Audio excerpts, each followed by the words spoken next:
بسم الله الرحمن الرحيم، صلى الله على سيدنا محمد وعلى آله وصحبه أجمعين. مرحبا بكم ولادي وبناتي وأخواتاتي في قناة الكلمة الطيبة. إن شاء الله جيتكم اليوم بقصة من التراث جميلة ورائعة وفيها كثير من العبر وكثير من الكلام الطيب.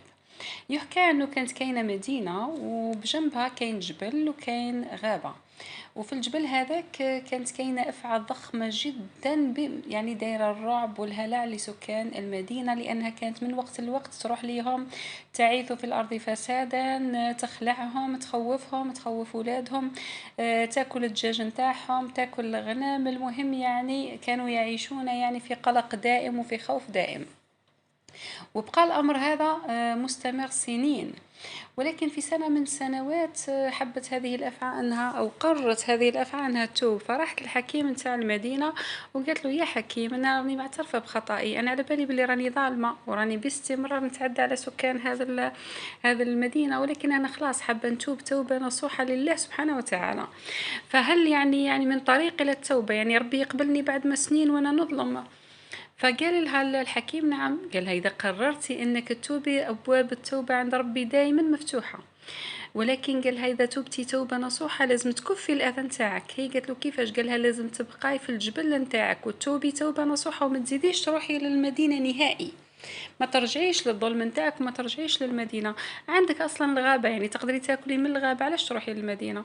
قالت له: خلاص، نوعدك، يعني نوعد ربي أمامك اني خلاص راح نكف الاذى نتاعي وراح نتوب توبه نصوحه. وفعلا رجعت للجبل وبقات عايشه في الجبل، يعني لما تجوع تروح فقط للغابه وما تروحش للمدينه. انتشر الخبر بين السكان وانه من خلاص هذا الافعى خلاص ما عادش تشكل خطر، وبدات الاشاعات تنتشر، واحد يقول لي انها تابت توبه نصوحه، واحد يقول لا لانها كبرت وما عادتش مؤذيه اصلا، وبدات تنتشر الشائعات.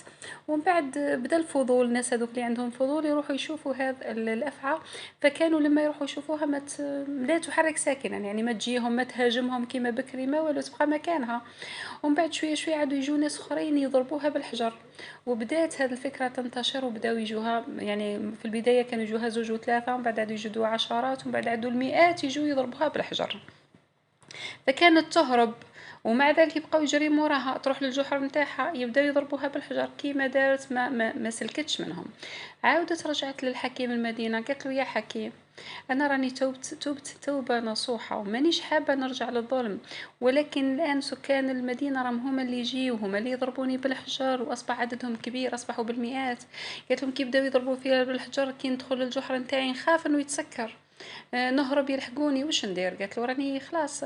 قالها: شوفي يا أفعى، قالها: انت قررتي انك تتوبي توبة نصوحة، وبالتالي قالها ما راحش ترجعي للظلم.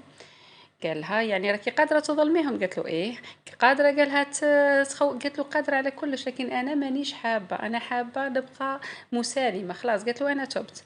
قالها: اذا شوفي انا نقول لك حاجة. قالها: ابقاي ما تأذيهمش، ولكن قال لها خليهم لما يتجمعوا ويعود العدد نتاعهم كبير كبير كبير، هذيك الوقت قال لها ويبداو يرميو في الحجر، نوضي انتيا ووقفي كما كنتي توقفي بكري وانتي ظالمه، ولكن بدل ما تأذيهم انفذي السم تاعك بعيد، هكذا رايحين يخافوا ورايحين يهربوا.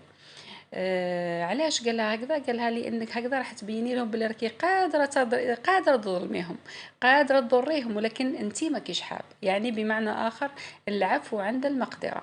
قالت له: خلاص يا حكيم ندير هذا الشيء. وفعلا رجعت للجبل نتاعها، وبدا عددهم يزداد في كل يوم، بداو يضربوا فيها بالحجر، فناضت كيما مضاريه ووقفت، وكانت ضخمه كبيره ومرعبه جدا، ونفت ونفثت السم نتاعها بعيد، فخافوا وشافوا هذاك المنظر المرعب، هربوا ورجعوا للمدينة نتاعهم، ما زادوش ولداو نهائيا. العبرة في الحكاية هو أنه اللي راه يظلم، الظلم هذا راهو قرار، يعني ماهوش مفروض عليك انك تظلم، هذا قرار انت اتخذته. اما اذا قلت مثلا انه الظروف ولا المحيط هي اللي خلتني، لا، الظلم هو قرار، وانك تولي مظلوم ايضا قرار، وانك تتحول من مظلوم الى ظالم أيضًا هو عبارة عن قرار، لكن قمة كيما نقولوا إحنا قمة التوبة وقمة الشجاعة هي العفو عند المقدرة، هي أنك تقدر تردأ الظلم ولكن ما ديروش لوجه الله سبحانه وتعالى. وهنا يعني مش معليش لو كان أنا يعني كيما نقولوا تبين بأنك قادر ترجع ولكن ما ترجعش ابتغاء وجه الله سبحانه وتعالى. وفي الأخير ربي يبعد علينا الظالمين إن شاء الله، وإن شاء الله ما نكونوا لا ظالمين ولا مظلومين. والكلمة الطيبة هي الظلم ظلمات يوم القيامة. ربي يبعد علينا إن شاء الله ظلم وظالمين. والسلام عليكم ورحمة الله تعالى وبركاته.